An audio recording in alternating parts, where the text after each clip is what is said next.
dire un truc.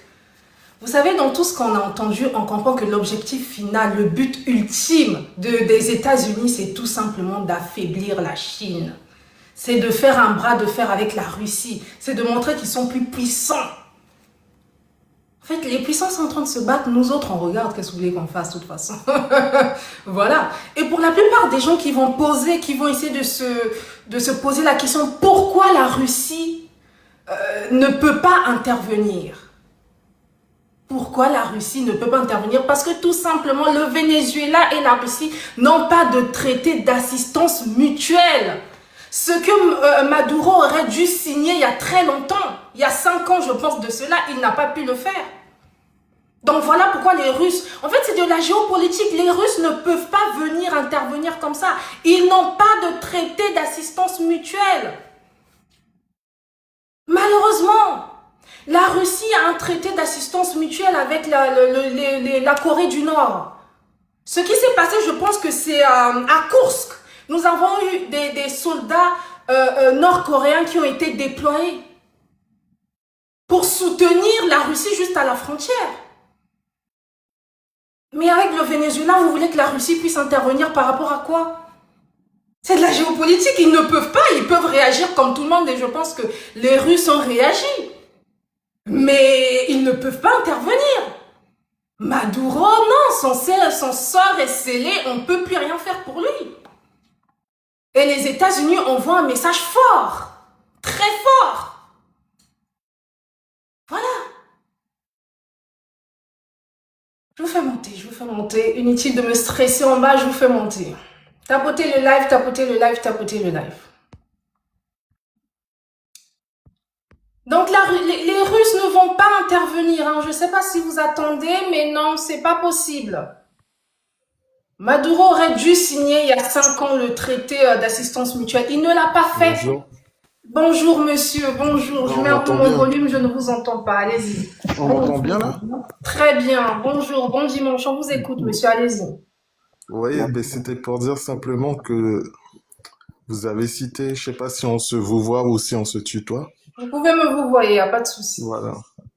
Vous avez cité le traité d'assistance mutuelle justement qui n'a pas été signé avec le Venezuela.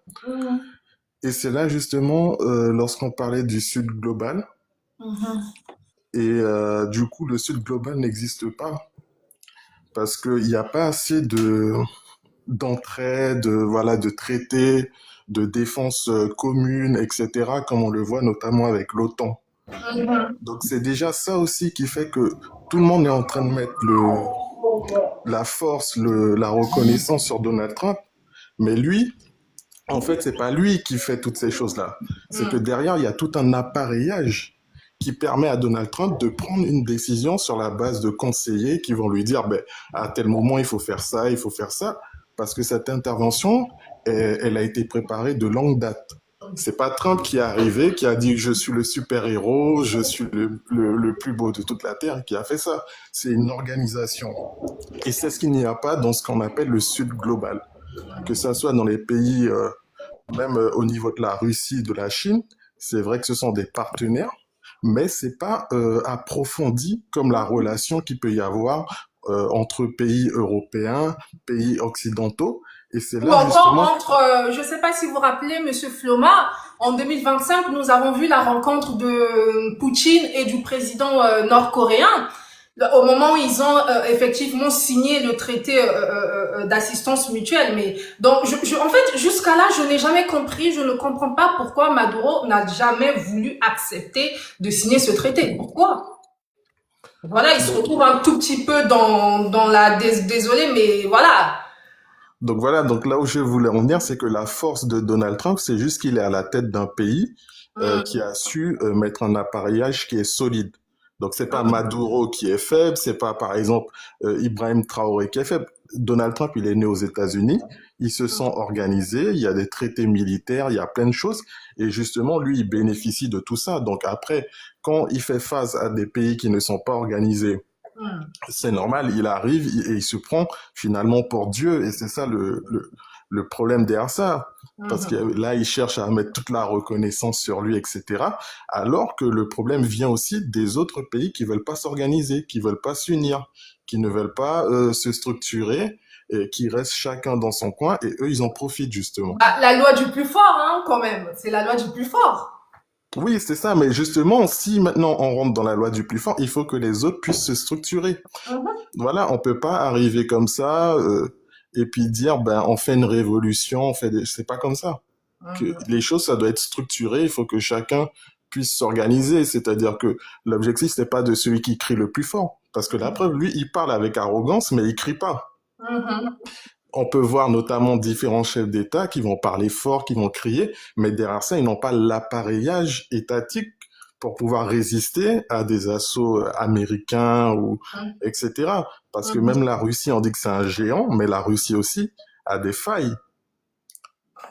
Voilà, il y a des failles, etc. Il y a des choses à améliorer. Donc, franchement, Donald Trump se permet de parler comme ça parce que en face, les pays ne sont pas structurés. Mhm. Voilà, les pays qui sont opposés, entre guillemets, qui sont pas alliés aux Américains ne se structurent pas. Ils Exactement. ne s'unissent pas. Mhm. Donc, Merci. Vous voulez voilà, chuter? c'est ça. Voilà, pour chuter ou c'est bon? Ouais, c'est bon. Ok, très bien. Merci, monsieur Floma. Monsieur Mamadou, on vous écoute. Tapotez le like, s'il vous plaît. Vous ne tapotez pas. On est presque un cas. Vous ne tapotez pas, s'il vous plaît. Tapotez le like pour sécuriser le live. S'il vous plaît, tapotez. Bonjour, bonjour, Mamadou? bonjour, bonjour, bonjour, Oui, bonjour. bonjour. Bonjour, Bonjour. on vous écoute. Ouais, moi, je suis d'accord. Moi, je suis d'accord pour Donald Trump. Donald Trump, aujourd'hui, il est venu pour sauver le monde. Ouais, les présidents Ah, dictateurs, là, nous, on a, oui, oui, les présidents dictateurs, nous, on a mal de. Donald Trump est véridique. Il est venu sauver le monde, Donald Trump. Avant, ces présidents-là, ils font des n'importe quoi dans le pays. Il n'y a pas quelqu'un qui peut intervenir. Bon, grâce à Donald Trump aujourd'hui, à ces présidents aujourd'hui, là, quand il fait des conneries, mais lui, non, lui, il n'a pas de temps pour toi, hein, lui, t'enlève. La Venezuela, même, les Donald réseaux Trump n'est sociaux. pas venu pour sauver le monde, mais sauver les Non, États-Unis non, d'Amérique, hein. non, c'est comme c'est dit. En fait, là, les gens mènent de la politique. C'est pas la politique. Donald Trump, il est véridique. Mais, Maduro, mais c'est un dictateur de nature, ce monsieur. Ce monsieur a fatigué des Venezuela. Ce monsieur a fait beaucoup de tort à ce pays. Ouais, il fallait un Donald Trump, non, pour le décapiter, pour sauver le peuple Venezuela. Ouais, moi, je suis d'accord pour ce combat que Trump amène. En fait, on met dans la politique, on manque dans un business politique, un jeu politique, genre, ils veulent du pétrole. Non, États-Unis a tout. Rien ne manque aux Américains. Ouais, les Américains disent déjà avec les Arabes, des grands pays, des grandes puissances du monde arabe. Voilà. C'est du pétrole là, ils ont ça. Ils ont l'or, ils ont le diamant, ils ont tout. Voilà.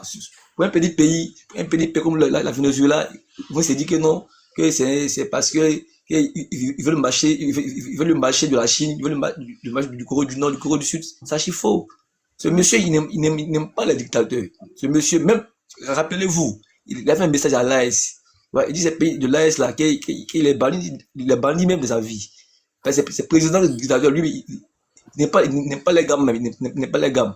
Quand tu fais, lui, dis pas la vérité. Mais aujourd'hui, là, se trompe là. Aujourd'hui, les, les patriotes, nous, on doit se mettre ensemble pour le féliciter, ce monsieur. Ce monsieur-là, il est bien pour le monde. C'est un bon dirigeant. C'est un bon dirigeant, Trump. Ok, Ouais. merci. Trump, c'est pas un mal. Voilà, c'est un bon dirigeant. Moi, c'est pour Trump, hein. C'est un bon dirigeant. D'accord. Merci. C'est votre Ok. avis après tout. Merci. Héritier d'Afrique, on vous écoute. Les amis, tapotez le like, s'il vous plaît. Rappelons que les intentions de Trump, c'est avant tout des États-Unis. Donc, c'est bien pour vous, Trump, c'est le meilleur, mais oui, mais lui, il regarde d'abord l'intérêt de son pays, hein, avant tout, hein. Héritier, allez-y. Merci beaucoup. Je pense que M. Mamadou, ce qu'il vient de dire, qu'il accepte que Donald Trump va venir enlever Alassane. Merci beaucoup. Donc, je continue. Ce qu'il doit comprendre est que c'est vrai que Donald Trump, il est là pour les États-Unis d'Amérique. Mais l'acte qu'il a posé, c'est vraiment diabolique et démoniaque. Parce que l'Amérique a voté les lois de respect mutuel des États. Toutes les lois qu'elle a votées afin que les petits pays puissent demeurer en paix. Où sont passées ces lois? Parce que là que l'Amérique a posé là, la Russie peut faire plus que ça. La Chine peut faire plus que ça. Les pays, les grandes puissances peuvent faire plus que ça.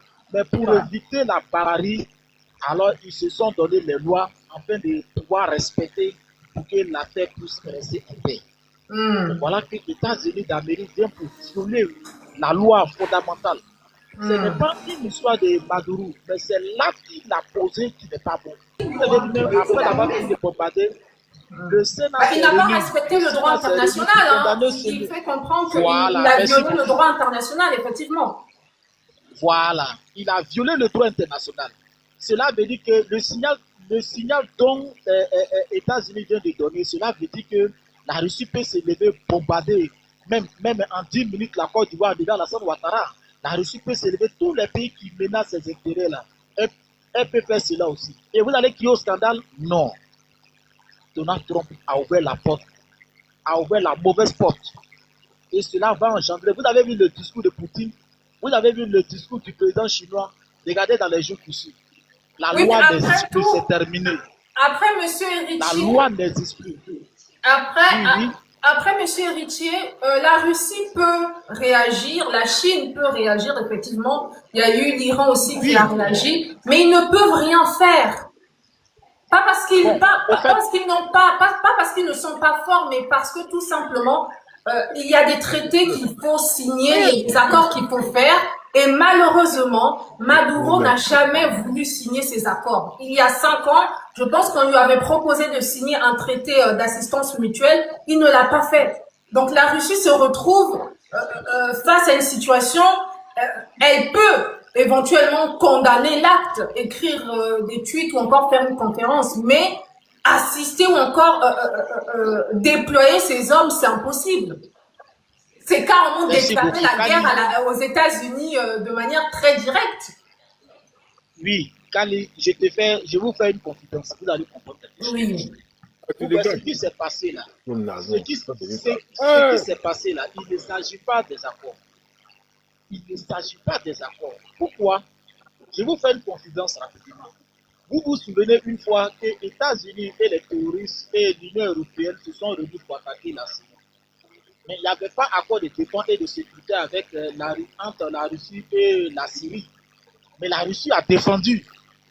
La Russie a défendu, bombardé même les soldats américains. Parce que Bachar avait tout simplement, monsieur Héritier, Bachar, effectivement, on lui avait proposé le traité en 2015.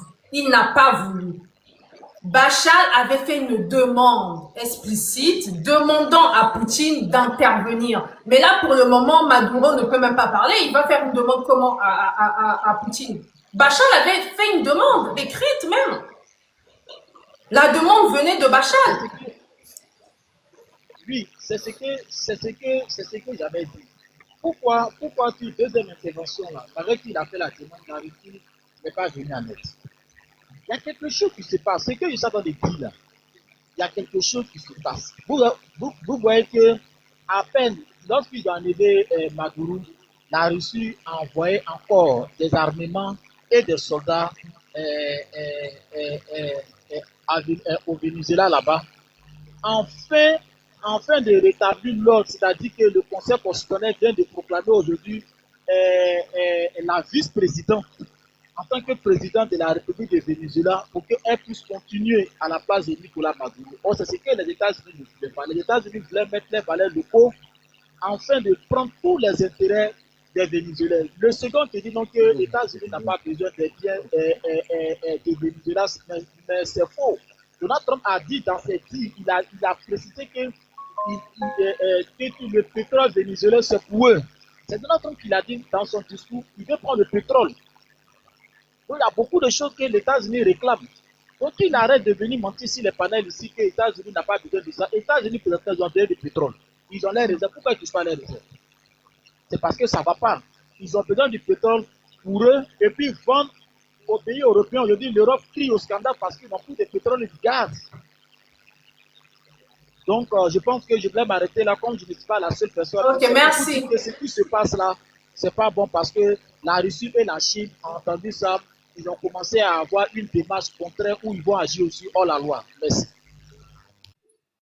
Merci beaucoup. Les amis, tapotez s'il vous plaît, tapotez le live s'il vous plaît. On est presque un cas, vous ne tapotez pas s'il vous plaît, tapotez. Est-ce que vous voulez que je ferme les commentaires pour tapoter?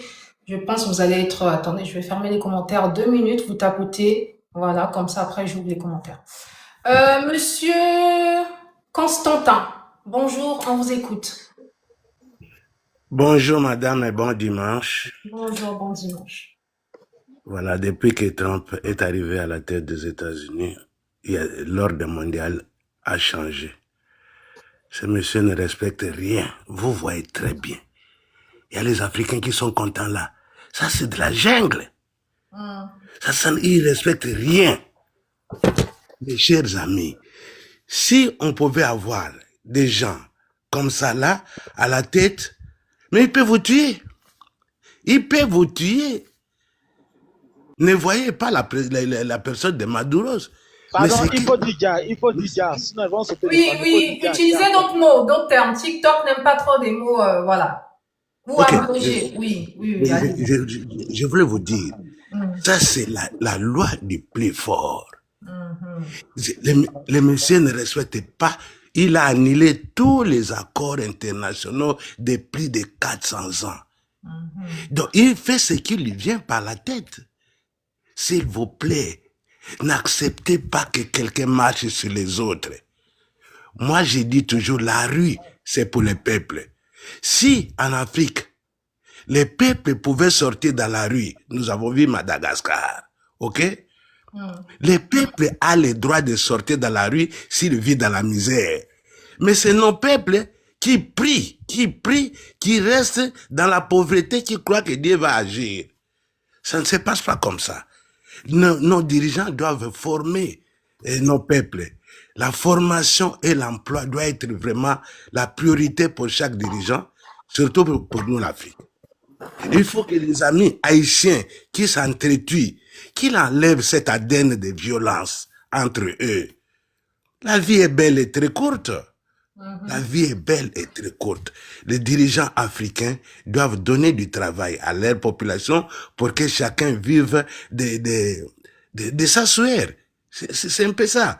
Mais accepter qu'un monsieur aille prendre un autre président et puis l'amène chez lui, il va le juger avec sa femme, c'est déséquilibrer le monde. Attendez, c'est pas méchant ce que je veux dire, hein. J'imagine que je suis jeune et il y a des personnes qui sont beaucoup plus âgées que moi dans ce live. Est-ce que ça s'est déjà produit, vous, à l'époque, qu'un président aille directement chercher un président dans un autre pays? Vous qui connaissez un peu l'histoire à l'époque de voilà. Ça s'est déjà produit? Oui, c'est toujours les Américains. Oui. Il y avait ça Ça avait déjà produit le président. Oui, c'est vrai. Panaméen. En 2003. C'est toujours les Américains. Panaméen, le père Bush, il a enlevé le président panaméen qui était vendeur de drogue aussi. Ah, c'est vrai, merci. Oui. Vous comprenez? Mais c'était un précédent. Noriega, il s'appelait Noriega. Oui, Noriega, oui. Mais c'était un précédent dangereux. Parce que les lois internationales règlent les différends.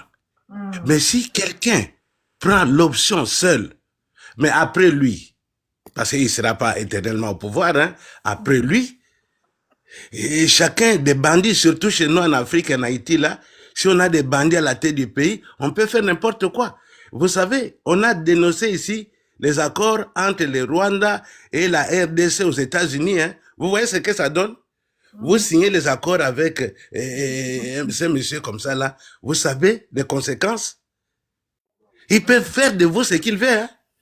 Bon dimanche à tous et bonne santé à tout le monde. Merci. Merci, monsieur Constantin. Merci infiniment. Les amis, tapotez le live. Monsieur Gédé. Oui, Gédé. Merci. Bonjour, madame Capisso. Bonjour à tous. En fait, la manière dont Trump s'est comporté, Trump c'est un voyou. C'est vraiment un voyou. Certes, même dans ses durs, dans sa manière de parler, vous sentez qu'il y a la légèreté, même en utilisant le mot. En quelque sorte, il n'est pas là pour apporter la solution à la population des Venezuela, mais plutôt, il est là pour les intérêts des Américains, pour piller. Parce qu'il l'a dit clairement, il dit on doit on doit faire cette transition. Donc, vous allez faire cette transition. On doit installer nos entreprises. On doit s'enrichir. Il dit ça très bien. Mais franchement, c'est vraiment désolant et ça montre que c'est un message fort pour tous les présidents, surtout africains, pour le pays africain qui détient beaucoup plus des minéraux qui sont cherchés à nos jours par des grandes puissances. Si vous n'arrivez, il est temps de s'organiser. Si vous n'arrivez pas pour organiser, franchement, si vous n'arrivez pas à organiser et prévoyez quand même une politique pour la génération future, ça sera compliqué. Donc, il peut y avoir aussi une deuxième colonisation dans les jours à venir. Parce que ce que les États-Unis ont fait à nos jours, ça montre comment il est en train de prévoir pour sa génération future. Pour sa génération. Ça n'a rien à voir avec les drogues ou quoi que ce soit. Ce qui l'intéresse, c'est le pétrole. C'est tout. Et si nos dirigeants africains ne prennent pas ça au sérieux, au lieu de travailler pour la population, pour la génération future, vous travaillez pour des partis politiques, c'est très dangereux pour notre génération. Et ce qui s'est passé avec Trump, c'est pire. Que ça soit parce qu'il se prend pour un démocrate, pour quelqu'un qui respecte la loi, mais lui-même ne respecte même pas la loi américaine. La manière dont il a eu à effectuer des opérations, pas l'accord du Sénat, pas l'accord du Conseil de sécurité des Nations Unies, et bizarrement, Macron qui parle tous les jours de la démocratie, il félicite ça, franchement. Est-ce que Trump, c'est un exemple, franchement? C'est à lui de donner des leçons à un président en fonction. Un président, il a violé même des conventions de Vienne concernant des immunités, oui? Monsieur Gédé, je ne vous coupe pas. Écoutez un peu ce que Emmanuel Macron dit, hein. Bien qu'il soit mon président, que je l'ai voté, mais bon, là n'est pas la question. Le peuple vénézuélien est aujourd'hui débarrassé de la dictature de Nicolás Maduro et ne peut que s'en réjouir, affirmait Emmanuel Macron. Il souhaite une transition démocratique menée par Edmundo González, l'opposant de Maduro en 2024. Donc, il soutient González. Ce sont des aventuriers. Et à nos jours, il faut retenir que les droits internationaux, ça n'existe même pas. Donc, quand vous êtes fort, vous pouvez faire ce que vous voulez. Et du coup, pour y être, il faut se préparer. Il faut prendre les choses au sérieux, éviter d'aimer les biens matériels, construire l'État. Donc, c'est doter de tout ce qu'il faut pour garantir l'intégrité territoriale et non pas compter des Nations Unies ou quoi que ce soit. Il est temps. Mais vous savez, pendant, je pense, la rencontre France-Afrique, je pense c'était en 2024 ou 2025, si j'ai bonne mémoire. C'était en 2024. 2024, Emmanuel Macron avait bien parlé du rapport de force. Il disait que c'était le rapport de force qui compte. Il avait déjà prévenu la plupart des politiciens ou encore la plupart des chefs d'État que maintenant, c'est le rapport de force. Ce que Donald Trump vient de faire, c'est le rapport de force, la loi du plus fort. C'est que si vous êtes un pays faible, vous n'êtes pas assez organisé, voilà, c'est en gros, voilà ce qui va vous arriver. Et c'est ça, même Madame Capuçon, je vous ai entendu tout à l'heure, vous avez parlé des traités, des accords mutuels. Oui, c'est bien bon. Mais si vous comptez efficacement sur des accords mutuels, tout peut changer parce que c'est une question d'intérêt. Donc, il faut compter par soi-même, pas par des accords mutuels. Parce que si ces pays-là et que ses intérêts sont mis aussi en jeu, il peut te lâcher. C'est une question de compter sur soi-même et non pas compter sur des accords mutuels. Parce que ça s'est passé avec l'Allemagne à l'époque, pendant la Première Guerre mondiale, il avait il avait signé avec l'Allemagne. L'Allemagne a marché sur la Russie et quelques temps plus tard, qu'est-ce qui s'est passé? Donc, il faut compter sur soi-même, il ne faut pas compter sur des accords mutuels. Donc, il est temps pour que le pays très riche à minerais puisse prendre conscience de ça. C'est ce que j'avais à donner comme point de vue. C'est ça, Madame Kalucha. Très bien, merci beaucoup, Monsieur Gédé. Monsieur Juju, on vous écoute. Bonjour, allô, bonjour, meilleurs vœux, bonne année. Meilleurs vœux, Monsieur Juju, meilleurs vœux. Moi, je donnais un récapitulatif de nos sociétés. Qu'est-ce qui a mené Donald Trump au pouvoir? C'est l'immigration. Qu'est-ce qui fait qu'en Europe aujourd'hui, tous les pouvoirs sont clignotés à l'extrême droite? C'est l'immigration. Les gens ne veulent plus voir d'immigrés dans leur pays. Pourquoi les gens partent de chez eux? Il faut se poser la question. Les Africains aujourd'hui, là, qui montent sur les grands chevaux, là, pourquoi ils partent de chez eux par bateau, par mer, par terre, ils veulent tous quitter l'Afrique. Si demain, on donne la nationalité américaine ou européenne aux Africains, ils vont déserter toute l'Afrique. Parce que les gens sont corrompus en Afrique. Parce que les pouvoirs sont corrompus. Le plus grand État africain qu'on appelle l'Afrique du Sud a chassé Jacob Zuma pour corruption après 20 ans de Mandela en prison. A chassé, là ils sont en train, le président sud-africain là, on a trouvé 60 millions de dollars dans son jardin. La corruption en Afrique est incroyable. Ça fait que les richesses ne sont pas bien redistribuées. Ça fait 60 ans qu'on en parle. Qu'est-ce qu'il faut faire? Donald Trump dit, si je suis élu là, je vais arrêter l'immigration, je vais mettre un mur. Pourquoi il le fait? Mais je vous rajoute juste, d'ailleurs, il avait aussi annoncé, il y a plus de 13 pays, il y a plus de 13 pays africains qui ne peuvent, je pense, leurs ambassades sont fermées, hein. Il y a quelques temps. Pourquoi en France aujourd'hui, vous êtes, je supposais, en France? Pourquoi en France aujourd'hui, Jordan Bardella, Marine Le Pen risque de prendre le pouvoir? C'est pas parce qu'il y a un programme de gouvernement, c'est parce qu'on est trop de Noirs en France. Ils sont fatigués de nous. Ils sont fatigués de nous. On ne peut pas venir comme ça, tous en Europe, gâter le système, leur société qui existe depuis 1000 ans. Tous les Africains veulent venir, pas bateau, tout le monde veut venir parce que simplement, nos systèmes en Afrique ne permettent pas aux Africains de rester en Afrique. Donc c'est déplorable. Donc moi je pense, à un moment donné, le monsieur a réfléchi, il dit qu'est-ce qu'il faut faire? Qu'est-ce qu'il faut faire pour que je puisse arrêter l'immigration? Voilà des pays comme le Venezuela qui ont toutes les richesses du monde et le peuple souffre. On fait comment là? Dites-moi, on fait comment? Parce que le monsieur là, un chauffeur de bus, hein, mais qui fait ce qu'il veut. Mais comment sont les Noirs? Ah Seigneur, je me pose des questions. En Haïti, il y a un monsieur haïtien là, qui parlait tout à l'heure. Il sait ce que l'Haïti là, c'est les plus grands vendeurs d'enfants dans le monde. Ils sont éparpillés, leur pays ne va pas. Qu'est-ce qui ne va pas là-bas? Moi, j'ai des Haïtiens que je travaille ici. Tout le monde est parti de Haïti. Pourquoi? Pourquoi dans ton pays qui t'a vu naître, qui t'a mis à l'école, tu ne veux pas rester là-bas? Il faut faire les états généraux de ces pays-là. Les Américains pourraient venir encore, ont sauvé le Japon. Plan Marshall.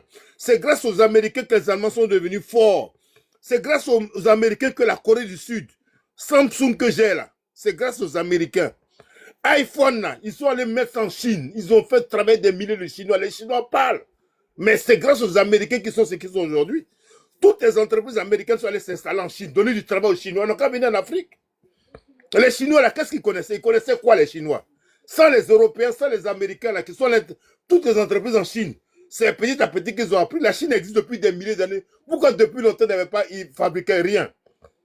C'est grâce aux Européens. Il faut reconnaître que moi-même, là, si Donald Trump peut te prendre du monde entier, là, déjà des pays pauvres, là, pour régler... Mais tu demandes aux Africains, est-ce que vous devez français? Ils vont demander, faire un référendum. Moi, je suis de Côte d'Ivoire. Vous êtes là, Bigyan, vous demandez aux Ivoiriens, est-ce que vous voulez devenir français? Ils vont dire tous français pour venir travailler ici. Ça ne marche pas. Nous avons les indépendances, mais ça ne marche pas. Ça ne marche pas. Vous-même, vous êtes en France. Je ne sais pas si vous êtes né ici, mais qu'est-ce que vous faites ici? Mais ça ne marche pas. On a essayé, on nous a donné l'occasion. Ils sont corrompus, les Africains sont corrompus. En France, ici même, tu donnes une certaine Africain là. Tu dis, il va prendre des agents, mets-les en sécurité. Il ne va pas les payer. On a quelque chose qui ne va pas dans nos têtes.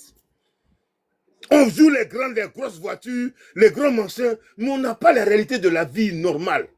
On vit au-dessus de nos moyens. C'est pas comme ça on vit un pays. Donald Trump là, il a raison. Il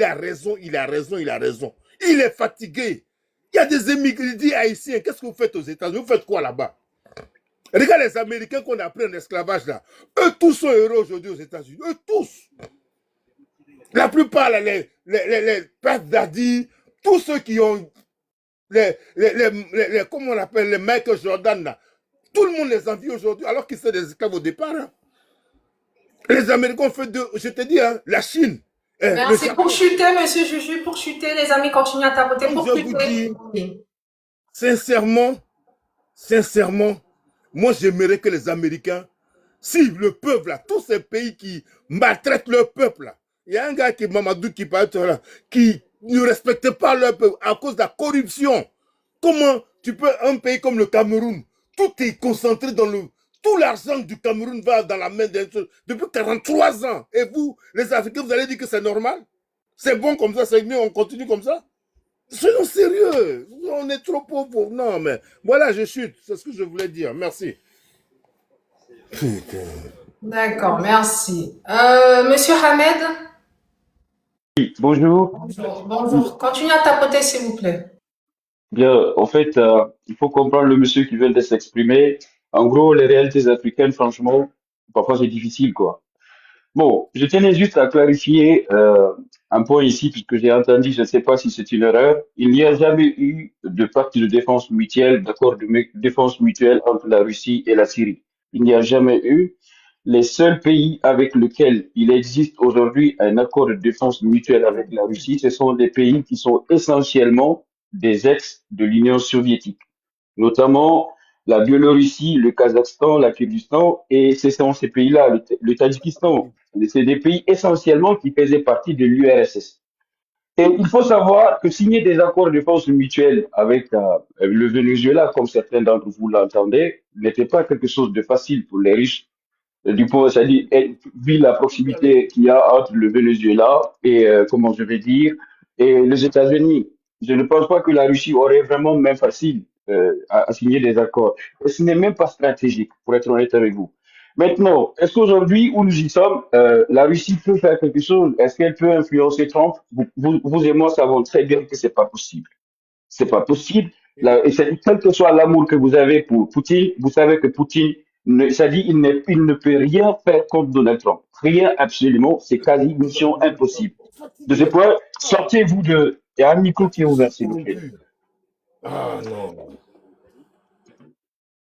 non. Donc, ça dit, il faut sortir de l'amour aveugle que certains ont pour Vladimir Poutine. C'est pas possible. Est-ce que Poutine, à lui seul, il peut régler le problème du monde? Non.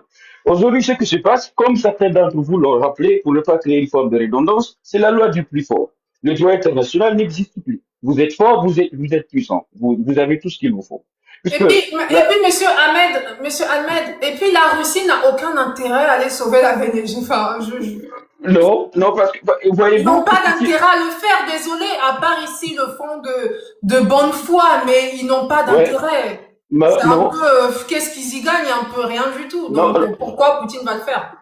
vraiment, puisque aujourd'hui, l'avènement de Trump à la magistrature suprême aux États-Unis a donné un souffle à Poutine, il faut le dire, puisque Poutine, il était cerné, il avait les coups partout, il avait à la fois l'Union européenne, il avait les États-Unis. Aujourd'hui, qu'est-ce qui a changé? Qu'est-ce qui fait qu'aujourd'hui, il a une forme de marge? C'est parce qu'il s'est compris avec Donald Trump. Vous croyez vraiment qu'il va se mettre à mal avec Donald Trump, qui reste aujourd'hui presque son seul soutien dans le monde? Ben non, il va pas le faire. Poutine sait très bien qu'il va pas venir, c'est-à-dire mettre sa bouche dans les affaires américaines. Peut-être vous croyez qu'il va le faire, mais c'est-à-dire d'un point de vue diplomatique et politique, c'est pas raisonnable. Poutine ne va pas le faire. Il ne Donc le ça, fera pas. Moi, c'est donc, ce que je disais dès le début, monsieur Ahmed, parce que ouais, la plupart, en fait, se disent que, vous savez déjà, hein, dans la plupart, la mentalité africaine, on a toujours tendance à se pencher vers Poutine. Pourquoi Poutine ne déploie pas ses hommes? Pourquoi ceci? Alors que Poutine n'a aucun intérêt. Il ne le fera pas. Il ne ben le oui, fera pas, il n'a rien à y gagner, il ne va pas ouais, mettre ses affaires. Ils peuvent effectivement réagir parce qu'il a réagi justement. Il peut faire un tweet, il peut faire un communiqué, il ouais, peut tout en à parler, fait. mais il ne peut pas déployer, il ne peut pas rentrer en guerre avec les États-Unis. Il a rien Non, à y gagner. Poutine non, aussi fonctionne sur selon en fait c'est comment on va dire ses avantages ou encore ce qu'il a, enfin ce qu'il peut gagner. Il a rien à gagner, il ne va pas le faire. Ça ne sert à vraiment. rien de compter sur Poutine, il ne va pas le Ah, faire. Et il a bien ouais. raison de pas le faire, ça ne le concerne pas, ça ne le regarde pas. Ouais. Et comment je vais dire, moi je ne suis pas vraiment satisfait de la méthode dont ils ont pris Maduro, d'autant plus que je sais qu'aujourd'hui l'Amérique aura la même mise facile sur notamment les ressources vénézuéliennes, mais aussi tout ce qui a un rapport avec aujourd'hui le Venezuela. Personnellement, je ne suis pas satisfait. Mais il faut savoir que la dictature, comme on l'entend, ce n'est pas la manière la plus bonne pour diriger un pays. Vous pensez qu'aujourd'hui, si Maduro avait l'amour de son peuple, Vous croyez vraiment, c'est-à-dire que si comment on appelle, les Vénézuéliens étaient d'accord vraiment avec lui, qu'ils l'aimaient, vous pensez que Donald Trump allait faire ce qu'il a fait? Ils sont en train de célébrer aujourd'hui sa capture. Croyez-moi, c'est une honte. S'il avait fait, par exemple, en Libye et que les Libyens étaient d'accord avec, comment on appelle, l'autre là, Kadhafi, vous croyez que vraiment l'OTAN allait envahir la Libye? Non. Ayez l'amour de votre peuple, arrêtez c'est-à-dire de l'opprimer, arrêtez de l'asphyxier. Puisque le jour où vous allez avoir des problèmes, c'est ce seul peuple qui va vous sauver. Aujourd'hui, le Venezuela, du point de vue militaire, c'est pas un pays qui peut faire face aux États-Unis. Mais au moins, s'ils avaient l'amour du peuple, si ces citoyens étaient en parfaite harmonie avec lui, ne serait-ce que pour cela, l'Amérique aurait évité, c'est-à-dire d'avoir ces gens-là dans les rues. Maduro a été trahi par les siens. Il Non, a mais, même dit qu'il y avait eu un agent de la CIA qui se trouvait déjà, qui avait infiltré. Il a été trahi par les siens. Et parce que madame, voilà pourquoi la en fait, population oui. se réjouit un tout petit peu de ce qui se passe, de l'arrestation de Maduro. Il a été trahi par les siens. On peut aujourd'hui défendre, dire que voilà, le droit international n'a pas été respecté. Mais Maduro était un dictateur. La plupart des Exactement, Vénézuéliens sont exactement. contents d'ailleurs même de l'arrestation. Hein. Bah, Il a c'est été ça le trahi problème. par les siens, oui, oui, oui. Bah, en fait, c'est ça. Pour moi, c'est un message, en fait, à l'endroit de tous ces chefs d'État qui ont, comment on appelle, qui dirigent aujourd'hui leur pays avec l'oppression, la dictature. C'est un message pour vous. Puisque le peuple, quand on va vous capturer, quand on va vous humilier, le peuple va célébrer cela. Le peuple, franchement, pour le peuple, ce sera une victoire. Ayez l'amour de vos compatriotes, les citoyens que vous dirigez, que vous gouvernez. Ayez l'amour de ceux-là et arrêtez c'est-à-dire de sombrer dans la corruption. Surtout certains chefs d'État africains. Moi, je me demande qu'est-ce que vous allez faire avec tout cet argent que vous détournez, par exemple, cette corruption que vous faites tout le temps. Ça va vous servir à quoi? D'amasser des fortunes, de chasser des maisons, des villas un peu partout dans le monde, au détriment de vos compatriotes. Vous savez, vous poussez ces personnes-là à vous détester. Vous les poussez à vous haïr. Le jour où ils auront une porte de sortie, ils auront une puissance extérieure qui va les aider à se débarrasser de vous, ils vont célébrer cela. Rassurez-vous qu'ils vont le faire. Puisque franchement, moi, je n'ai pas franchement de remords pour Maduro. C'est juste la pratique qui me dégoûte. C'est la méthode qui me dégoûte, puisqu'une fois de plus, nous sommes réunis au nom des principes, en fait, qui sont vraiment fondamentaux aujourd'hui, notamment le droit international. C'est-à-dire que tout cela aujourd'hui est piétiné. On s'est rendu compte que franchement, ces institutions existent aujourd'hui que pour les pays faibles. Parce que l'ONU, peut-être, ils ne peuvent que faire aujourd'hui des communiqués, des sorties. Mais qu'est-ce qu'ils vont faire davantage? Sanctionner les États-Unis? Ah non, les Nations Unies ne vont pas sanctionner les États-Unis. Les Nations Unies n'existent que d'ailleurs que par, c'est-à-dire par les États-Unis. L'Amérique est le principal contributeur.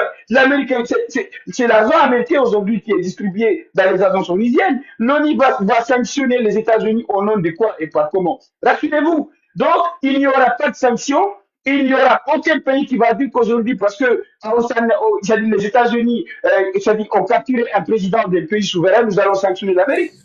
Qu'est-ce que l'autre a fait? Emmanuel Macron, il est venu féliciter. Est-ce qu'il a dit, bon, parce que vous avez envahi un pays souverain, nous allons prendre des mesures contre les États-Unis? Non, l'Union européenne, non, puisque personne ne va aller en guerre avec les États-Unis. Personne. Il n'existe aucune puissance dans ce monde qui va accepter d'aller en guerre avec les États-Unis.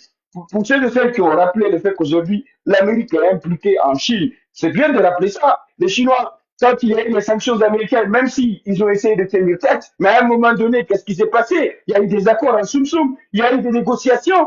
Cela n'a pas été rendu visible, mais vous savez qu'est-ce qui a ramené Donald Trump à revenir sur sa décision? Ce n'est pas parce que les États-Unis dépendent de la Chine, c'est au contraire. Donc, il faut savoir, l'Amérique, non seulement ils ont une population dense, il y a une forte présence, c'est un pays qui dispose de tout, qui peut tout faire. L'Amérique peut s'en sortir. Il faut vous sortir de ces films dans la tête pour dire que non, l'Amérique c'est pas une puissance, l'Amérique c'est pas si, parce que vous aimez trop vous mettre des idées dans la tête, vous aimez trop vous mentir vous-même. L'Amérique reste et demeure une puissance qui peut se permettre de faire ce qu'elle veut. Ça, rassurez-vous, il n'y a pas une force aujourd'hui qui peut s'opposer aux États-Unis. Elle n'existe pas. Merci beaucoup. Merci, monsieur Ahmed. Madame Eunice Obi. Vous montez, vous fermez pas les micros. Qu'est-ce qui se passe? Madame Eunice Obi, vous êtes avec nous? Si Madame Eunice n'est pas là, Monsieur David, prenez la parole. Elle prendra après. Monsieur David? Oui. Bonjour Calypso, bonjour à tous. Bonjour. Tous mes voeux les meilleurs. Beaucoup de santé à vous. Meilleurs vœux, merci. À vous aussi. Bien. Je voudrais préciser une chose par rapport à ce qui se passe depuis hier concernant l'attaque américaine au Venezuela. Pour ma part, ce n'est pas Donald Trump qui a bombardé le Venezuela. Ce sont les États-Unis d'Amérique. Quand je dis les États-Unis d'Amérique, c'est-à-dire les élites politiques américaines qui ont pris une décision unanime dans le but de préserver les intérêts des Américains. D'où le slogan American First. Parce que jusqu'à ce jour, nous n'avons pas un communiqué officiel dans lequel les démocrates condamnent l'acte posé par Donald Trump.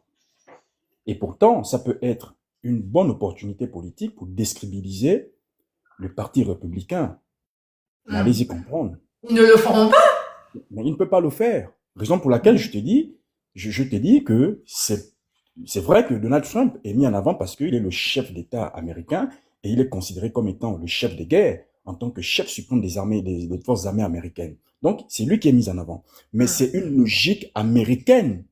C'est une logique américaine qui est même, j'ai même envie de dire, qui a été validée par le Congrès américain. Ça, c'est sûr. Je peux mettre ma main au feu. Il faut voir, par exemple, pour s'en rendre compte, regardez son discours qu'il tient. Désormais, pour paraphraser, désormais, les Américains, l'Amérique va venir au Venezuela pour venir exploiter le pétrole et faire tout ce qu'il veut.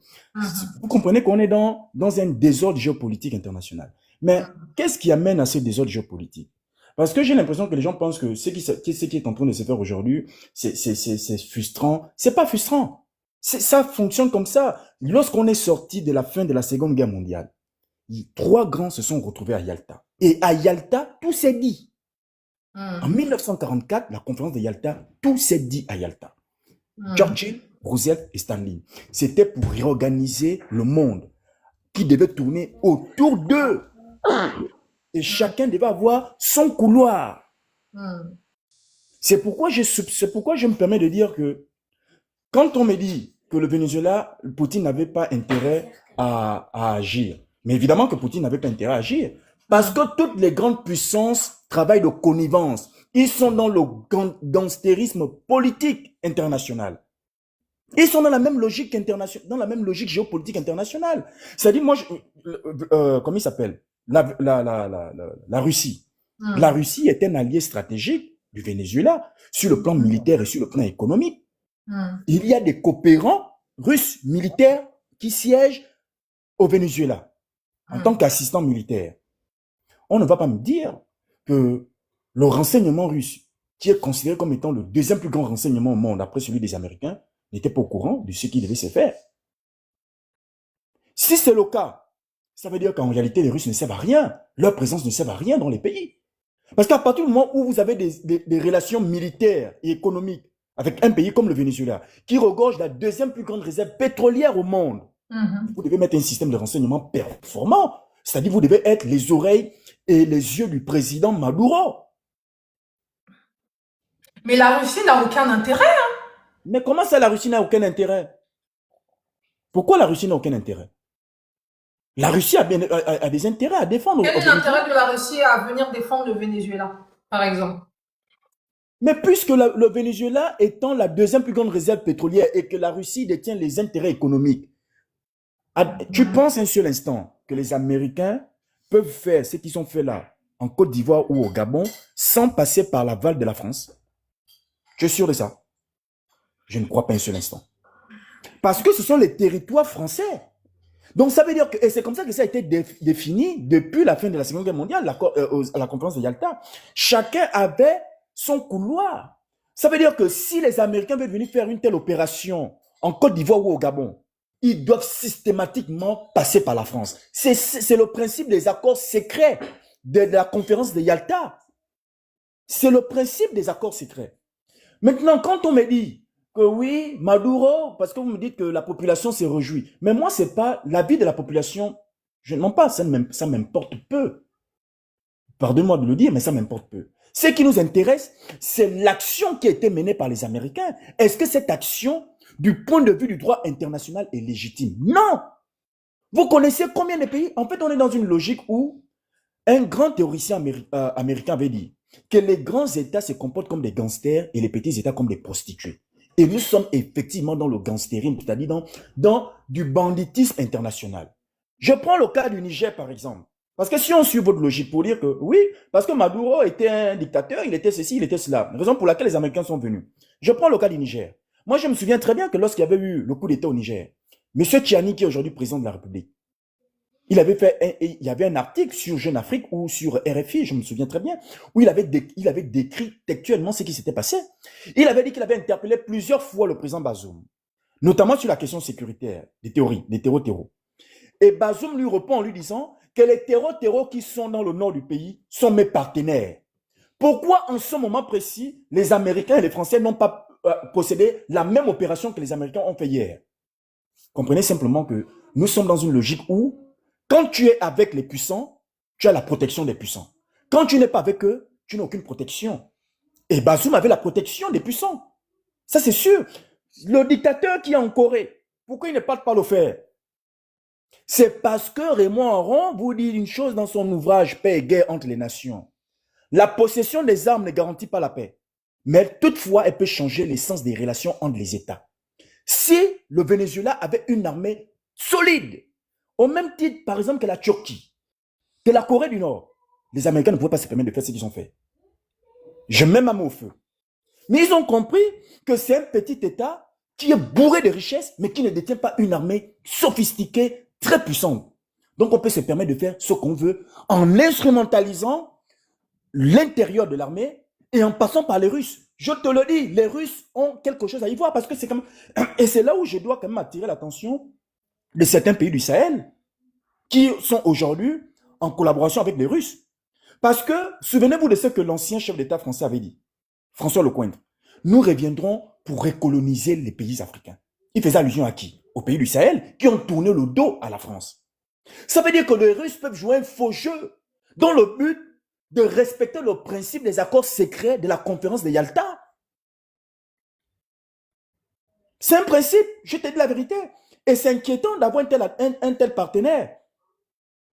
C'est inquiétant d'avoir un tel partenaire qui n'est pas, j'ai envie de dire, qui n'est pas très rassurant. Parce que les grandes puissances ne fonctionnent que sur la base d'une seule idéologie, les intérêts. Il n'y a pas de philanthropisme dans la géopolitique. Ça n'existe pas. Les États ne s'aiment pas parce que j'aime le président Tshisekedi, j'aime le président Oligui, j'aime le président Trump. Ça ne marche pas. La preuve, lorsque M. Tshisekedi était tout récemment aux États-Unis, quel est le discours de Trump? C'était un discours du business. C'était un discours du business. Les États fonctionnent dans la logique des intérêts. Et les Américains ont compris une chose. C'est quoi? Nous sommes aujourd'hui dans un monde où tout peut basculer. Il faut renforcer nos systèmes de défense. Et les Américains ont investi suffisamment dans leur armée. Il faut continuer à investir. Puisque pour continuer à investir, on trouve de l'argent où? On peut aller s'emparer du pétrole qui est en Russie, qui est au Venezuela. D'autant plus que le général de Gaulle vous disait quoi? La première raison d'un État, c'est son système de défense. Et c'est là où les États devraient le comprendre. Il faut renforcer leur système de défense. Je ne peux pas comprendre qu'un pays comme le Venezuela, qui regorge autant de richesses, n'ait pas une armée aussi sophistiquée. C'est pas possible. C'est pas possible. Donc moi je soupçonne un tout petit peu, sans pourtant vouloir être dans le complotisme, mais je me dis quand même que les Russes ont une responsabilité politique et morale vis-à-vis de ce qui s'est passé hier. Quoi qu'on puisse dire. Et je chute par là. Merci. Ok, c'est votre point de vue. Merci, monsieur Guéma. Madame Eunice Obi n'est toujours pas là. Madame Betcha, prenez la parole. Il y a quelqu'un qui a un micro en haut, s'il vous plaît. Fermez le micro. Madame Eunice, vous êtes là? Non? Ok, Madame Betcha, vous m'entendez? Oui, je vous entends. Bonjour, Madame Calypso. Mes meilleurs vœux à vous et à votre famille, en tout cas. Meilleurs vœux à vous aussi. Oui, ben écoutez, moi, en fait, au-delà du fait que effectivement un dictateur a été mis à terre. Moi, ce qui me fait le plus peur, c'est la méthode qu'ils ont utilisée. En fait, on se rend compte qu'aujourd'hui, que les États-Unis ont bafoué le droit international. Parce qu'aujourd'hui, si la Chine décide d'envahir Taïwan, qu'est-ce qui va l'en empêcher? Qu'est-ce qui va l'en empêcher? Et ceux qui sont en train de penser que le fait qu'on ait que le prétexte que avance Trump, que ce soit au niveau je vais dire en lingala, Jamba, au niveau des terreaux, la démocratie, ça n'a rien à voir. Ceux qui sont en train de penser que le peuple vénézuélien, du fait que Maduro est parti, va vivre dans des meilleures conditions, c'est pas du tout vrai. En fait, ce que veulent les États-Unis, c'est simplement sauver le pétrodollar, sauver leur économie. Il faut savoir que le Venezuela est le premier pays, la première réserve mondiale de pétrole brut, d'accord? Avant l'Arabie Saoudite. Donc, il faut savoir que Monsieur Maduro avait décidé de dédollariser le pétrole. Parce que le Venezuela vendait son pétrole en yens, en roubles, mais pas en dollars du tout.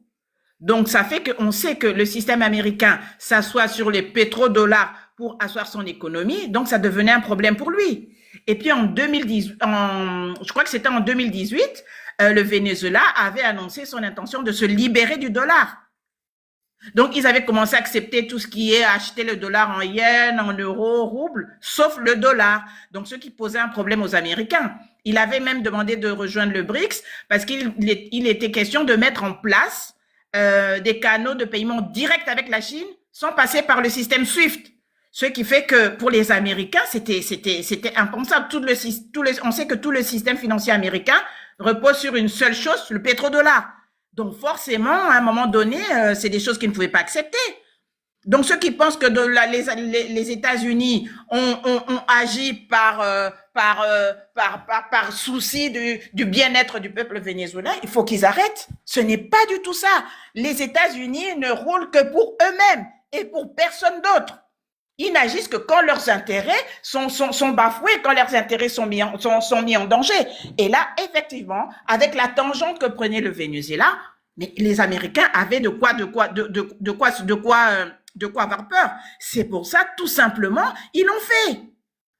Donc, il ne faut pas que les gens se disent, oui, non, ce que les États-Unis ont fait, c'est vrai qu'on voit que la loi du plus fort, mais c'est un État voyou.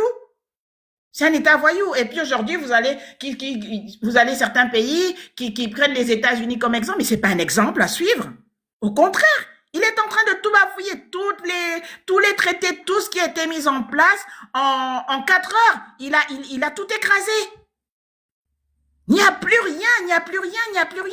Et ça, c'est un danger. Le droit international est complètement, en fait, Trump a ouvert la boîte de Pandore. Parce que ce qui va venir derrière, je ne vois pas aujourd'hui, par exemple, on parle de la Chine envahit Taïwan, mais les États-Unis, qu'est-ce qu'ils vont lui dire? Rien du tout. Et la communauté internationale, elle va rien dire. Moi, je suis curieuse. Apparemment, il y a les Nations Unies qui vont se réunir lundi. Moi, je serais curieuse de savoir ce qu'ils vont dire. Mais c'est un leurre, en fait. C'est rien. Voilà, c'est un leurre. Ils vont rien dire ils vont rien faire. C'est un leurre. C'est juste. C'est du pipi de voilà chat. la face. Exactement. D'accord. Parce qu'il faut savoir que l'accord en 1974, Henry Kissinger avait conclu un accord avec l'Arabie Saoudite où tout le pétrole vendu dans le monde devait être tarifé en dollars américains. Depuis 74, parce que comme je vous ai redit tout à l'heure, l'économie américaine est basée sur le pétrodollar. Donc bafouer, comment il s'appelle, Maduro, venir et bafouer une économie qui dépendait du dollar pendant 50 ans, il ne pouvait pas l'accepter. Donc, il ne faut pas que les gens s'imaginent que oui, c'est une faveur. Non, c'est pas une faveur. Les États-Unis défendent leur économie. Et c'est grâce au pétrodollar qu'ils ont été la première puissance mondiale, la première puissance économique, et ils veulent regagner cette position-là. Ils feront n'importe quoi. Et aujourd'hui, on peut dire ce qu'on veut, personne n'est capable d'arrêter les États-Unis. Personne n'est capable d'arrêter les États-Unis. Et c'est ça qui est encore, qui fait peur. Moi, le peuple vénézuélien, ils ont été certes débarrassés d'un dictateur, mais ce n'est pas ça qui va les sauver, hein. C'est pas parce que Maduro est parti qu'ils vont voir la vie en rose. Quand Donald Trump vous dit qu'on va se faire rembourser, il dit qu'on va se faire rembourser, vous imaginez? Il parle en toute impunité. Il le dit sans gêne, hein, tout. Non, mais complètement. Il est en roue libre, hein. On va installer nos compagnies, on va se faire rembourser. En tout cas, tout va bien. Il est en roue libre, mais il déboule la pente, mais sans frein, quoi. Ouais. Et ça, c'est quelque chose de grave en même temps. Mais moi, c'est dommage. L'effet des puissants, apparemment, lorsqu'on est puissant, on est souvent excité, on peut sortir des mots comme ça. Apparemment, c'est ça. En plus, lui, Donald Trump, il n'a pas de frein. Il sort tout ce qui lui passe par la tête, hein. Quitte à le lendemain se poser un peu la question, mais sur le moment, tout ce qui lui passe par la tête, il le sort, hein. Il le sort. Et moi, je dis non. C'est pas, mais qu'est-ce qu'on peut faire? La loi du plus fort. Et je voulais juste préciser, il y en a, j'entends là, plein qui disent oui, Kagame Sakani, Trump a regardé au Longola, mais Kagame ne menace en rien la souveraineté des États-Unis, hein. Donc, à un moment donné, réveillez-vous, hein. C'est pas Trump qui viendra enlever Kagame, hein. Armez-vous, formez une armée forte et allez vous débarrasser de Kagame. Ce n'est pas Trump qui viendra le faire à votre place, hein. Vous n'avez pas compris que Trump, qui est Kagame ou pas, qui est la guerre à l'Est ou pas, si les États-Unis ont envie d'exploiter les minerais au Congo, ils le feront. S'ils ont pu envahir le Venezuela, le Congo est quoi par rapport au Venezuela? Il y a quoi? Donc, à un moment donné, il faut vous réveiller. Donc, il ne faut pas penser que les États-Unis, quand les États-Unis sont là, non, les États-Unis agissent pour les États-Unis, point barre. Et tant que nous, les pays africains et les autres pays, on n'aura pas compris ça, on restera toujours là, sur la tutelle, en train de chercher à gauche, à droite, qui va venir nous aider. Non, on doit pouvoir s'organiser de manière à se défendre tout seul et ne pas attendre que des pays, des Occidentaux, viennent nous défendre, parce que les Occidentaux viendront, ils roulent pour leur boss, ils ne roulent pas pour la RDC, ils ne roulent pas pour la Côte d'Ivoire, ils ne roulent pas pour les pays africains. Point barre. Donc, c'était mon intervention par rapport à ce sujet. Merci beaucoup, en tout cas. Bien. Merci, Madame Betcha, reste avec nous. Merci beaucoup. Eunice, vous êtes revenue? Toujours pas? Je pense qu'elle a peut-être un problème de micro, je sais pas. On continue. Monsieur Jumarc. Elle prendra à la fin. Dès que vous êtes prête, Eunice, vous me faites signe. Monsieur Jumarc? Merci de me donner la parole. En premier lieu, je suis pas d'accord avec ce que Dave a dit tout à l'heure sur pas mal de points que j'ai eu à noter. Disons que l'attaque de Donald Trump, il faut souligner qu'une grande partie des États-Unis est d'accord. Bah, pour moi, non, parce que le Sénat américain était contre cette attaque, et d'ailleurs, ça a été mentionné via Twitter. Et deuxièmement, lorsqu'on dit que pourquoi la Russie n'attaque pas. Mais la Russie ne peut pas attaquer juste comme ça. Il y a des accords. Il y a des accords. Est-ce qu'il y a une signature que la Russie et le Venezuela, ils ont signé qu'en cas de ce type de situation, la Russie a le droit d'intervenir? Non. Non. Il n'y a pas d'accord. Il n'y a pas d'accord qui le stipule. Maduro n'a jamais voulu signer. D'ailleurs, je pense que ça a Voilà. été proposé, mais il n'a jamais voulu Exactement. signer. Ouais. Exactement. On l'avait proposé ça. Il avait dit non.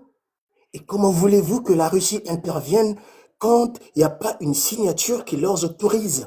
Il voulait peut-être faire comme Bachar, tout simplement, Ah mais bah oui. sauf que là, il s'est fait capturer, il ne peut pas faire Exactement. une demande. Exactement. Et donc les gens, il faut que les gens ils soient lucides. C'est bien de dire que oui, la Russie c'est un mauvais partenaire, patati patata, nanani nanana. Ok, je suis d'accord, c'est la liberté d'expression, chacun dit ce qu'il pense. Mais sachez que ces nations-là ne peuvent pas intervenir lorsqu'il n'y a pas d'accord. C'est comme ça. Ils avaient l'accord au niveau armement. L'achat d'armes, oui. Mais intervention de la Russie, non. Alors, pour ceux qui me disent que oui, le Venezuela, comment ça se fait qu'ils n'ont pas d'armes? Ah non, détrompez-vous. Le Venezuela avait l'accord d'achat d'armes avec la Chine et avec la Russie. Le Venezuela est un État avec des armes high-tech. Moi, pour mon analyse à moi, il a été trahi par son état-major. Mais je l'ai dit, Tout monsieur simplement. Jumar, au tout début, je l'ai dit, où se trouvait le commandant-major? Exact. Le possède des S-300. Bah oui, le Où se Venezuela trouvait détient le... des armes high-tech. Donc, on L'état-major se arrête. trouvait où? Eh ben, Il était exactement. Coup d'État. C'est aussi simple que ça. Qu'on mette les points sur les i, c'est un coup d'État. C'est aussi simple que ça. Il n'y a aucune nation. Regardez la hauteur que les hélicoptères américains ont survolé le sol vénézuélien. Même un lance-pierre, si tu dames là, ça va attraper, la pierre va attraper. Où étaient les radars? Où était l'état-major pour détecter qu'on est en train de venir chercher notre président? Mais oh, soit on est lucide, soit on ne l'est pas. Ouais. Soit on est lucide, soit on ne l'est pas. Parce que c'est bien de dire, ah oui, mais la Russie, c'est un mauvais partenaire, nanani, nanana. Mais l'armée, d'abord, elle était où? Vous pensez que ce qui s'est passé au Venezuela peut se passer en 3 heures en Iran? Vous pensez vraiment ça? Vous pensez que les Iraniens vont laisser qu'on vienne prendre un des leurs en 3 heures? Vous pensez vraiment que ça va se faire en ayant l'esprit lucide, sans riposte? La C'est CIA a l'enlèvement. infiltré les membres de Eh Maduro. ben voilà, c'est l'enlèvement le plus rapide qu'il n'y a jamais eu dans le 3 monde. heures. En 3 3 heures. heures. Ayez l'esprit lucide. En 3 heures, il n'y en a jamais eu. Et pour un État qui défend son territoire, il devait y avoir riposte. Il n'y a pas eu de riposte. Il n'y a pas eu de riposte. Ce qui veut Il n'y dire aura pas que riposte. les Il y aura États-Unis... peut-être des communiqués, il y aura peut-être les gens qui vont condamner, mais il n'y aura pas riposte, effectivement. Allez-y. Mais tout ça, c'est de la poudre aux yeux. Tout ça, c'est de la poudre aux yeux. Moi, quand je regarde tout ça, je me dis que c'est de la poudre aux yeux. Ils ont été infiltrés.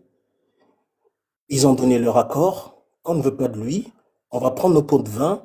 Et voilà, vous pouvez le prendre. C'est un coup d'État pour moi. Ça sert à rien de dire nanani nanana, le Congrès, patati patata. C'est un coup d'État. C'est un coup d'État. Après, qu'on me dise, oui, c'est un dictateur. On connaît la chanson. Qu'est-ce qui vous dit que c'est un dictateur? C'est les mêmes médias mainstream qui vous ont fait croire que lui, c'est un dictateur. C'est la même chose qu'ils ont fait avec les autres. Kadhafi, c'était un dictateur aussi. Où en est le pays de Kadhafi aujourd'hui? Où sont les pays de tous ceux qu'ils ont traités de dictateurs? Leurs pays ont évolué. Lorsqu'il y a une personne qui ne marche pas dans leur ligne de mire, c'est un dictateur. Lorsqu'un pays ne leur donne pas les 70% que eux ils veulent, c'est un dictateur. À un moment donné, soit on a l'esprit lucide, soit on ne l'a pas.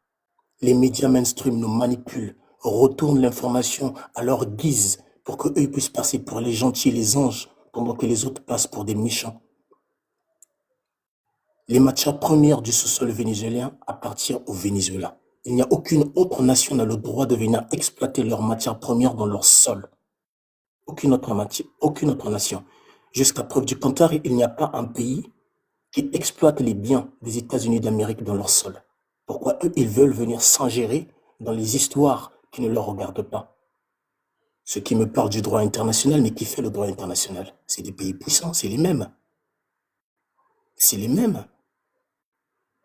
Vous pensez qu'un pays comme la République démocratique du Congo, comme l'Angola, comme je ne sais pas, comment on appelle la Tanzanie ou je ne sais pas quel pays autre faible, la Pologne, va venir faire le droit? Vous pensez vraiment? Mais ce sont ces pays qui sont forts, qui font la loi, qui font le droit international, qu'on se dit haut et fort, mais où est passé le droit international? C'est eux.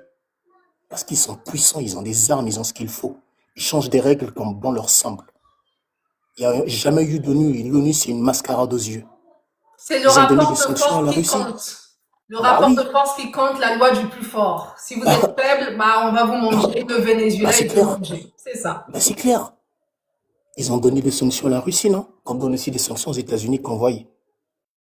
Ils ont donné des sanctions à la Russie. On nous a fait croire que Poutine, c'est lui le méchant, celui qui terrorise le monde. Bien que lui aussi, c'est pas un ange, mais ils sont tous des tabacs de la même pipe. Ne vous faites pas berner par des médias. Ce qui se passe au Venezuela est un coup d'État. C'est aussi simple que ça. Parce que l'état-major était censé défendre son président.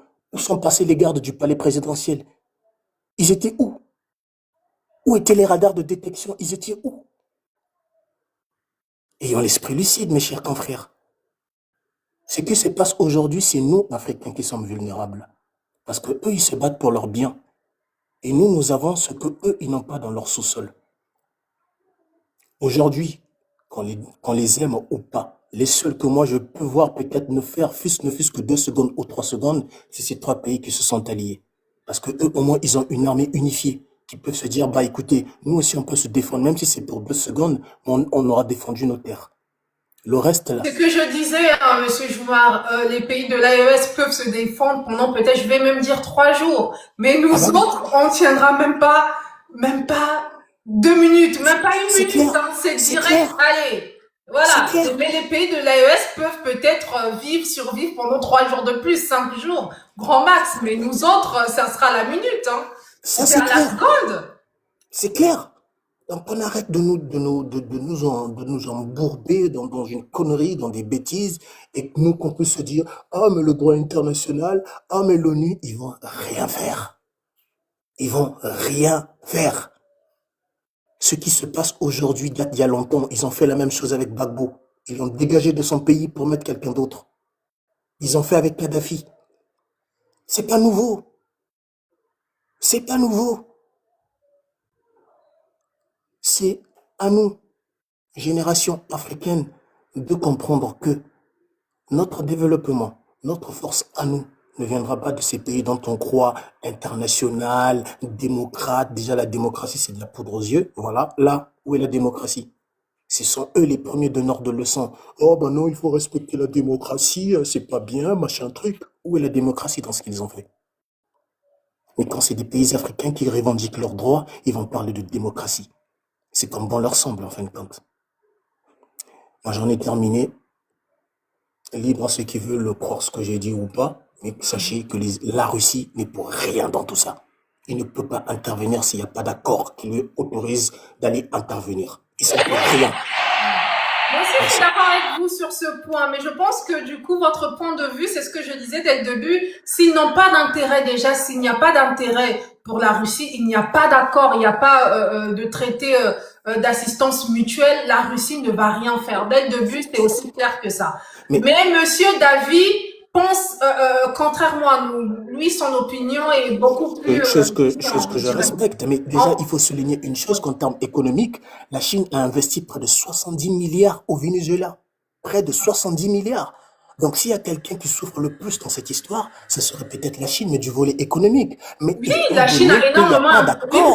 Étant donné qu'il n'y a pas d'accord d'intervention, la Chine ne peut rien, même s'il a investi économiquement. Ouais. Il n'y a pas d'accord. Donc, les gens aient l'esprit lucide.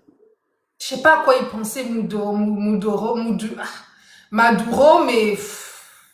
Calypso, j'ai une motion très rapidement. Oui, allez-y, David, allez-y, prenez votre motion. Bien. J'ai dit, lors de mon propos, j'ai dit ici, j'ai mentionné que la Russie a une responsabilité politique. Et je veux le prouver. Lorsque vous prenez le contenu de l'accord, il y a un accord militaire qui lie la Russie à l'État vénézuélien. Dans cet accord, c'est un accord, ils ont un accord sur le renseignement et le contre-espionnage, ainsi que sur les accords pétroliers. Allez lire le contenu de l'accord qui existe. Il y a 17 accords. Dans les 17 accords, il y a un accord sur le contre-espionnage, le renseignement et les questions pétrolières. Moi, je pose une question. Donc, de ce point, avant de poser la question, de ce point de vue, ça veut dire que l'État russe avait l'obligation d'informer l'état-major militaire du Venezuela. Ou même avertir. Mais l'état-major était... Bon, je vais pas m'avancer à dire qu'il y a eu corruption ou encore je ne sais pas quoi. Mais l'état-major... Donc, à quel moment il va informer justement pour faire respecter cet accord?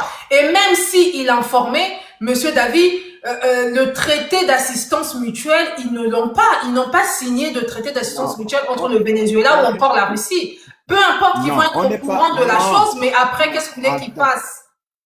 Non, attends. Ils peuvent être informés, mais sans plus, Monsieur David. Attends, oui, c'est ce que je dis. Écoute, non, je suis bien mon raisonnement, je suis bien.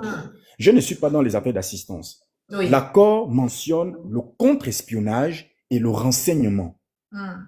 pour un pays pétrolier. Ça veut dire quoi? Ça veut dire que si M. Maduro était au courant de l'opération qui allait se faire, il pouvait peut-être quitter le pouvoir et demander aux Russes de le protéger et de le faire partir. Oui. Il pouvait le Oui. faire, puisque l'accord est clair. Voilà. À partir du moment où ça n'a pas été fait, toi et le monsieur qui vient de parler, vous aviez dit qu'il y a eu l'état-major qui était corrompu. Vous l'avez dit. Mm. On suppose. Moi aussi, non, parce moi qu'on aussi, s'est posé la question pourquoi il n'y a moi pas aussi. eu les radars n'ont Voilà. rien détecté. Voilà. Le Maintenant, Venezuela possède des armes comme le S-300. Voilà. Pourquoi Maintenant. ça n'a pas été utilisé? En fait, on Voilà. suppose qu'effectivement, où se trouvait l'état-major pendant l'opération? Jusqu'à Bien là, on ne entendu. sait pas. Même le Venezuela, les Vénézuéliens ne savent pas où se trouvait l'état-major. Bien entendu, on est dans les hypothèses. Et les hypothèses, en général, nous rapprochent un tout petit peu de la vérité. Maintenant, moi, où le débat devient intéressant, ou du moins où cette affaire devient intéressante, c'est le fait que les Russes ont un accord pétrolier avec le Venezuela, qui est la deuxième plus grande réserve pétrolière au monde. Ah, maintenant, les Américains se sont emparés du pays. Quel sera l'avenir des Russes? Ainsi que de la Chine. Non, moi je ne parle même pas d'abord de la Chine. Je parle de la Russie. Quel sera l'avenir de la Russie dans le domaine, dans cet accord pétrolier? Mais je pense que Donald Trump a eu un discours assez clair, monsieur David. Ils vont s'implanter, ils vont justement, jusqu'à ce que la transition puisse se passer. Donc, c'est là où tu comprends le banditisme, j'ai envie de dire, sans vouloir entrer dans le complotisme. Mais avec un peu de recul, je le dis, c'est là où tu comprends l'ambiguïté dans cette intervention américaine.